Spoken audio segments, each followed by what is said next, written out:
Ouvem-se passos nas montanhas. Ruídos intensos e discretos, por entre o verdejante cenário minhoto. Percorrendo trilhos rasgados, criteriosamente buscando o mais confortável andamento, avançam em direção à meta. São peregrinos, homens e mulheres de todas as idades e condições. Percorrem caminhos de fé que, apesar do propalado divórcio com as práticas religiosas, experimentam uma animação nunca vista. Venho de Braga e é a primeira vez que venho, por promessa, cumpri a promessa. Mas estou a achar interessante, além de cumprir a promessa, pela primeira vez que vim, percebi-me que há muitos peregrinos, encontramos muitos grupos pelo caminho e toda a gente com muito ânimo, com muita fé, com muita solidariedade entre os grupos. Costumo ir todos os anos a pé ao São Bento e vou pela sensação, de me sentir bem e fazer uma descarga de energia, tudo isso. Normalmente costumo ir com colegas, este ano vou sozinho. Sou um estreante, sou cristão, venho também por motivos religiosos, pela fé que tenho também. Eu venho ao São Bentinho a pé há 8 anos, esta é a terceira vez, venho de Braga, por motivos pessoais, religiosos, afetivos e também pela aventura. Apenas a fé, dizem, é capaz de mover montanhas e nada parece ser impossível a quem acredita. Expressões provocatórias e sem sentido para uns. Uma evidência da nossa existência, segundo outros. Comecei por uma promessa, feita em nome da minha mãe. Depois vim por agradecimento, venho todos os anos por agradecimento a São Bento. Esta caminhada é por devoção a São Bento, serve um pouco para reflexão, porque no trajeto que nós fazemos dá tempo para rezarmos, dá tempo para refletirmos do porquê da caminhada, do porquê desta devoção. Quando chegamos a São Bento, há um dar graças por termos chegado com saúde, há um dar graças pela intercessão deles junto do Pai, e porque muitas das vezes em oração recorremos, pedimos a sua intercessão para que nos conceda algumas graças. No final costumamos ir à Eucaristia, porque não faz sentido virmos a São Bento, irmos ao Santo e não comungarmos daquela pessoa de quem nós tanto gostamos, que é a pessoa de Jesus Cristo. Encurralado entre as franjas rendilhadas do Gerês, local da mais próspera e faustosa fauna e flora de Portugal, inundado pelas águas abundantes da Caniçada, ergue-se um dos maiores fenómenos religiosos de Portugal. Um local de frequência de muitos peregrinos. Creio que não exagerei se disser que este Santuário de São Bento é um dos mais importantes de Portugal, depois de Fátima. No plano da devoção a São Bento é sem dúvida nenhuma o mais importante do nosso país. Temos também obrigação em difundir o culto de São Bento, procurar que os devotos que aqui vêm pois se sintam bem acolhidos, procuram levar daqui alguma coisa para as suas vidas e, sobretudo, que procuram transmitir também essa mensagem da devoção ao São Bento nas pessoas com quem eles encontrarem. Plantado no coração do Minho, é lugar preferencial de culto ao fundador dos beneditinos. Mas o que tem São Bento de especial para, passados quase 15 séculos sobre a sua morte, continuar a deter um tão grande destaque no rol de homens e mulheres que a Igreja declarou bem-aventurados? Nascido no distante ano de 480, São Bento era natural da cidade italiana de Nursia. Tratava-se de um verdadeiro homem de Deus, conforme narrava o Papa São Gregório Magno, um dos seus mais destacados biógrafos.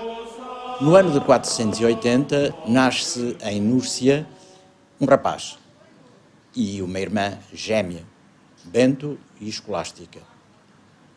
Bento, passado algum tempo, provavelmente seria de famílias com algum poder, vai para Roma, para onde se destinavam todos os filhos de boas famílias com possibilidade para estudar. Depois de experienciar e de ver a vida dos estudantes e dos jovens em Roma, que não lhe agradava minimamente, resolve retirar-se. Decide então isolar-se desse mundo que queria rejeitar, refugiando-se na condição de ermita, num recôndito lugar situado nas montanhas. A partir de então, muitas pessoas o procuravam para conselhos e direção espiritual. São Bento iniciou dessa forma um percurso que haveria de alterar definitivamente o seu curso e a própria história da humanidade. Meteu-se, digamos assim, pela Campina Romana, primeiro em Subiaco. Em Subiaco sofreu a inveja de um padre e teve de fugir para Monte Cassino. Um dos factos mais significativos da vida de Bento de Núrcia foi a sua instalação em Monte Cassino, por volta do ano 529, motivado pelas intrigas causadas por Florencio, um sacerdote desgostoso pela suprema bondade do fundador dos beneditinos. E foi em Cassino que ele realmente, naquela altitude, quase de onde se vê Nápoles, descobriu o grande mundo. E então resolveu criar uma regra para uma série de homens que se quiseram tornar seus discípulos. E nasce assim a regra de São Bento, a regra beneditina, que tem uma nota muito característica e importante, é o sentido da família. O mosteiro é uma família e por isso é que o superior se chama abade, que quer dizer pai. São Bento, ao criar esta identidade, esta comunidade que nós hoje conhecemos com o nome do mosteiro, ele criou a figura do abade, do Abbas, que é o paizinho, o papá, em hebreu. De forma a sintetizar o seu programa de vida, em 534, escreve um normativo que vai ser denominado de Regra de São Bento. Trata-se de um dos mais importantes e utilizados regulamentos de vida monástica. Una regola di vita che nello stesso tempo personale, quando insegna al monaco, insomma, a chi la segue, a convertirsi giorno per giorno a una santità di vita, ma anche comunitaria, perché la regola dirige e guida la vita di una comunità. Quindi diciamo che ci insegna che non si può crescere spiritualmente, cristianamente, in una vita buona, santa, se non con l'aiuto, con il sostegno di una comunità che condivide, ecco, lo stesso ideale, la stessa forma di vita. Este tratado espiritual serviu de inspiração não apenas à ordem beneditina, mas a muitas outras comunidades religiosas disseminadas em todo o mundo cristão.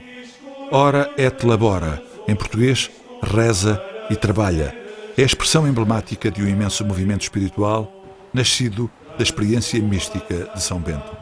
O que é certo é que essa regra de São Bento, e regra que é particularmente orientada para os monges, mas que teve uma influência muito grande sobre as pessoas que viviam à volta dos mosteiros e dos conventos, não é? Essa mesma regra exerceu uma influência na vida das pessoas individualmente e também das famílias e, consequentemente, da sociedade. Em Monte Cassino, fundou o mosteiro que viria a ser a raiz da expansão da ordem beneditina pela Europa e o epicentro de uma proposta de vida que o cristianismo ainda não experimentara. Após uma intensa vida dedicada aos companheiros que pretendiam seguir-lhe as pisadas, morreu a 21 de março do distante ano de 547. São Bento morre deixando uma comunidade pujante e, sobretudo, uma herança tão extraordinária que chegou com o mesmo vigor do seu tempo aos nossos tempos, ao século XXI. Bento é um homem que vai morrer de pé. É sintomático, é curioso. Ele sente, depois de se despedir da sua irmã escolástica, passado poucos dias, ele sente a morte a aproximar-se. Chama a comunidade, quando já estava mesmo no fim do seu percurso terreno, e diz-lhe: leva-me ao oratório. E de pé, morre. Bento morreu de pé como só as árvores sabem morrer. De pé.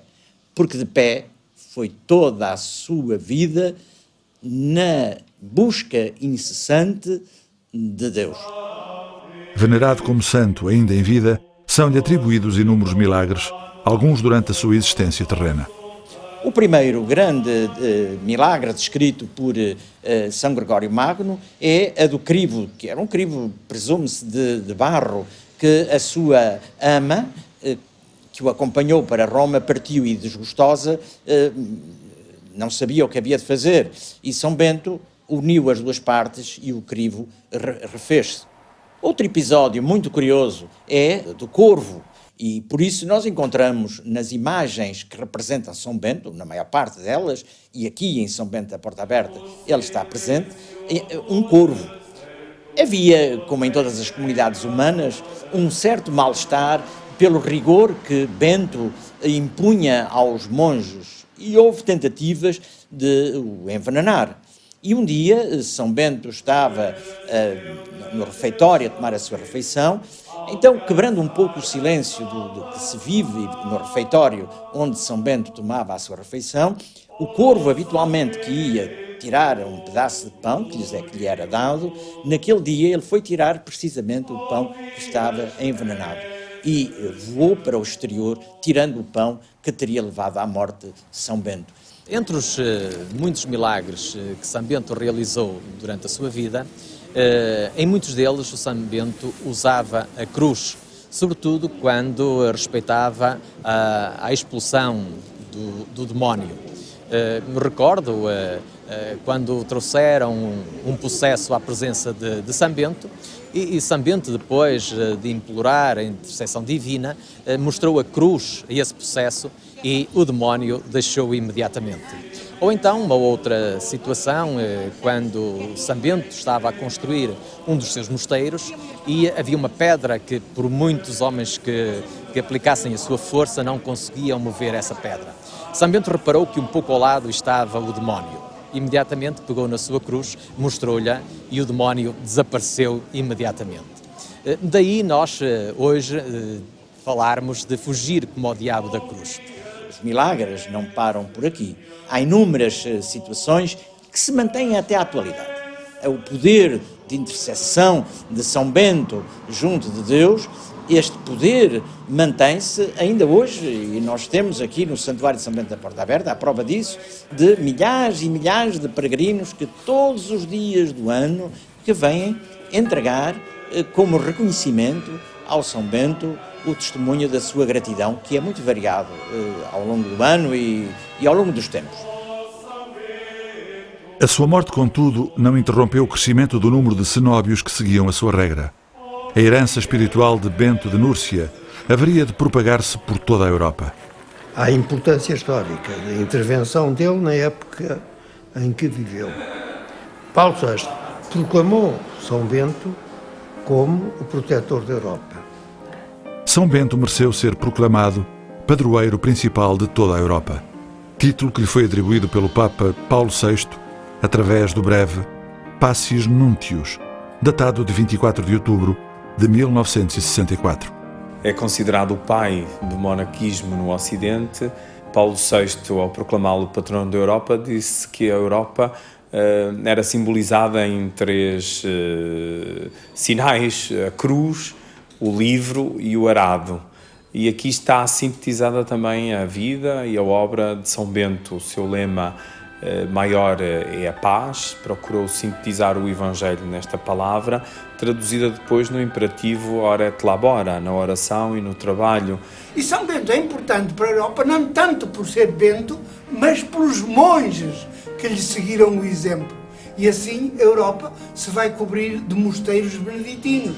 A formação da Europa como nação, como conjunto de nações, vai nascer à sombra dos grandes mosteiros beneditinos, na Itália, na França, na Alemanha e na Inglaterra. As suas relíquias são hoje veneradas na cripta da abadia de Saint-Benoît-sur-Loire, próximo da cidade francesa de Orleans. Localizado na freguesia do Rio Caldo, município de Terras do Boro, plenamente integrado no Parque Nacional da Peneda Gerês, o Santuário de São Bento da Porta Aberta é um fenómeno de fé e devoção que marca indelevelmente o cristianismo em Portugal. O Concelho de Terras do Boro vive muito do turismo de natureza e do turismo religioso. O turismo de natureza pela exuberância do Parque Nacional da Peneda Gerês, o turismo religioso pela importância do Santuário de São Bento da Porta Aberta. São Bento é para Terras do Boro, além de ser um ex-libris, um fator de desenvolvimento económico. Como é que o culto ao fundador dos beneditinos vem ecoar nas serranias desabridas do Gerês? O Santuário de São Bento da Porta Aberta tem uma história semelhante à de muitos outros, espalhados pelo mundo. O início do culto a São Bento nesta freguesia de Rio Caldo remonta a mais de 400 anos. E perde-se um bocado entre a história e a lenda. Segundo a lenda, o início do culto a São Bento da Porta Aberta terá começado há mais de 400 anos. Dois vizinhos estavam envolvidos numa contenda por causa de um vão entre as suas casas. E a maneira de fazerem as pazes foi que um daria um terreno e o outro construiria um pequeno nicho e tiveram a sensatez de dedicarem esse nicho a São Bento. Mas esta é uma lenda que, embora pode ser verosímil, não é histórico. O que nós sabemos em termos históricos é que em 1614, quando o visitador da Diocese de Braga passou por Rio Caldo, recomendou ao parco chamado João Rodrigues, para edificar uma capela, precisamente neste lugar, que na altura se chamava Seara da Forcadela, uma vez que este lugar tinha bastantes pessoas e situava-se relativamente longe da igreja paroquial. O clérigo pôs imediatamente mãos à obra e em junho do ano seguinte já requeria autorização para celebrar a missa na ermida que foi devotada ao Padre Senhor São Bento. Acolhendo o pedido, o arcebispo primaz de então, Dom Frei Aleixo de Menezes, a 29 de junho de 1615, deu licença para que se possa levantar altar e dizer missas na ermida de São Bento e nela fazer todos os mais ofícios divinos. Conhecemos agora com muito rigor as circunstâncias em que foi fundada a primeira capela e quem foram os principais intervenientes e os objetivos. Naturalmente, não se falava só da promoção do culto de São Bento. O culto de São Bento ligado a essa capela, ficámos a devê-lo ao pároco que escolheu São Bento como padroeiro ou patrono dessa pequena capela. Podemos dizer, mas será uma coisa espontânea, possivelmente fruto da sua devoção, porque aqui bem perto havia o Mosteiro de Santa Maria de Bouro, que é beneditino cisterciense, e naturalmente o culto de São Bento ali estava implantado e ele poderia conhecer, mas não sabemos o motivo que o levou a escolher São Bento para padroeiro ou patrono desta capela. Por isso mesmo, a presença de um mosteiro que seguia a regra beneditina em terras tão inacessíveis e tão distantes da civilização, haveria de tornar-se determinante no rumo que a história lhe haveria de conferir. Ao contrário de outros santuários, aqui o local escolhido não foi o cume da montanha, onde as analogias bíblicas são mais imediatas. A montanha, como sabemos, apontava para o lugar preferencial de encontro da criatura com o Criador, tal como antes Abraão, Moisés ou o próprio Jesus Cristo haviam experimentado. Aqui, a devoção eleva-se sobre um vale bem irrigado, bem protegido entre montanhas, ocupa um diminuído planalto que se despenha em direção à albufeira da Caniçada. A pequena ermida, levantada pelo zelo devocional dos monges de Boro, acabou por ter um destino inesperado, apesar da sua situação tão exigente do ponto de vista geográfico. Inserida num contexto absolutamente desprovido de ocupação humana, almejou um feito que só a fé é capaz de justificar. Segundo a tradição, a capela construída em Rio Caldo tinha sempre as portas abertas, servindo de abrigo a quem passava. Daí lhe terá advindo a designação de São Bento da Porta Aberta.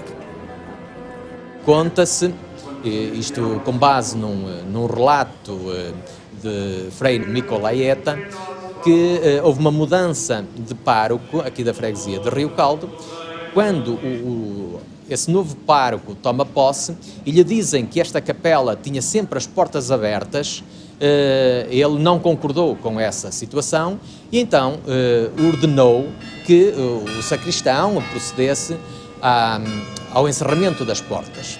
Durante a noite as portas não deviam ficar abertas, mas fechadas. Ora, isso foi feito, só que pela manhã, quando ia para abrir as portas da capela, as portas já estavam abertas. Isto repetiu-se durante dois ou três dias, sempre alertando o pároco para este facto, e o pároco sempre a insistir para que o sacristão fechasse as portas.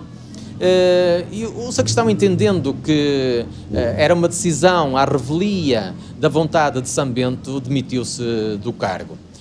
Então o pároco escolheu outra pessoa para o substituir, mas a situação voltou a repetir-se. Ao fim de duas ou três noites, as portas de pela manhã estavam sempre abertas. Até que foi o próprio pároco que veio fechar as portas da capelinha de São Bento, porque, sendo ele o único possuidor das chaves, de certeza que elas não iam estar abertas pela manhã do dia seguinte. Mas, afinal, o São Bento queria mesmo as portas abertas e elas estavam abertas. E, a partir daí, passou a ser conhecido como o São Bento da Porta Aberta e, portanto, com este milagre de manutenção das portas, mostrava a sua vontade em que estivessem sempre escancaradas para receber quem por aqui passava. O cenário que atualmente contemplamos é muito recente, o que poderá indiciar que a devoção a São Bento terá sofrido um incremento significativo nos finais do século XIX. No entanto, sabemos que no ano de 1758 já existiria devoção notória neste santuário. A grande afluência de peregrinos motivou essas várias transformações da capela primitiva, que culminou em meados do século XIX com a construção do atual Santuário de São Bento da Porta Aberta. A construção da atual igreja iniciou-se apenas em 1880, tendo ficado concluída 15 anos mais tarde. Foi uma construção que veio a conferir aqui a este local um espaço com grande dignidade e que passou a atrair todos os anos milhares de peregrinos. A Capela Mor foi benzida em 1885, embora a construção definitiva, a conclusão definitiva desta construção se tenha verificado por volta de 1895. A Torre Sineira, que se aninha na fachada, avista-se de todo o Vale da Caniçada e, apontando ao alto, serve de rosto ao santuário. É uma construção de finais do século XIX, muito de um jeito neoclássico, já com grande depuramento de linhas. A fachada é algo sóbria, ainda que sob a vertical, e, portanto, é assim pontiagudo, como que apontando para os céus e colocado numa superfície elevada, e, portanto, é um ponto de miragem para toda a gente. À volta desta acolheta que se levanta para os céus, temos dois espaços fundamentais, um exterior. Este espaço exterior é um espaço deambulatório que permite que as pessoas façam as suas promessas, muitas delas com a sua enorme devoção, a juntarem à promessa um grande sacrifício, giram ali de joelhos em torno do santuário. Aliás, está lá mesmo delimitado no adro do santuário esse espaço por onde as pessoas podem cumprir as suas promessas. E este santuário conta também no interior, na zona da Capela Mor, com um espaço deambulatório que permite às pessoas circularem e irem passar junto à imagem do São Bento. E este espaço é conseguido, é um pouco um jeito de uma charola. O trono eucarístico acaba por ser substituído pelo trono ao São Bento. Normalmente fazemos a exposição da custódia nas nossas tribunas. Nesta tribuna em concreto temos a figura do São Bento. As pessoas giram por uma escada lateral, passam em frente à imagem do São Bento e descem pelo lado oposto ao da sacristia, retornando ao corpo da igreja. Nesta Capela Mor temos também um conjunto de azulejos que retratam a vida de São Bento e que são uma obra muito interessante. E naturalmente todo o retábulo Mor é interessante, é em talha dourada, já não estamos no período barroco, mas de um neoclássico, já temos linhas bem mais depuradas, mas mesmo assim o brilho do ouro e também a beleza e a imponência daquele retábulo naturalmente conferem a esta Capela Mor uma dignidade muito grande. Lá se venera a imagem de São Bento, na qual os peregrinos depositam as suas ofertas e as suas promessas. E Bento de Núrcia continua vivo no ameno planalto de Rio Caldo, como sinal de uma luz que teima em não se apagar.